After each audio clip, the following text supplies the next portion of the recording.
ఎన్నో కష్టాలు పడిన తర్వాత మన హరివాస్తుని సంప్రదించడం జరిగింది.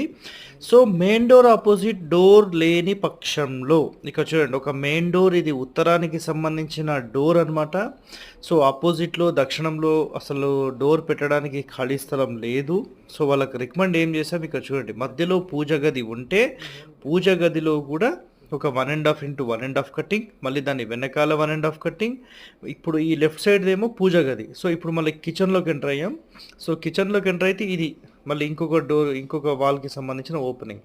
సో, మెయిన్ డోర్ నుంచి క్లియర్‌గా మనం గమనిస్తే అది ఎండ్ వరకు దక్షిణంలో ఇలాంటి ఒక ఓపెనింగ్ సెటప్ చేశాం. సో, ఎన్నో కష్టాలు పడిన తర్వాత సార్ ఇది ఓపెన్ చేసిన తర్వాత నాకు కొత్త కొత్త ఆపర్చునిటీస్ వస్తున్నాయి. నేను చేసే వృత్తిలో, వ్యాపారంలో నాకు కొంచెం అభివృద్ధి కనిపిస్తుందని వితిన్ ఏ వీక్ మాత్రమే ఈ అప్‌గ్రేడేషన్ కనిపించిందని వాళ్ళు మాట్లాడారు. సో, మీ అందరికీ గూడా ఇలాంటి రెమెడీస్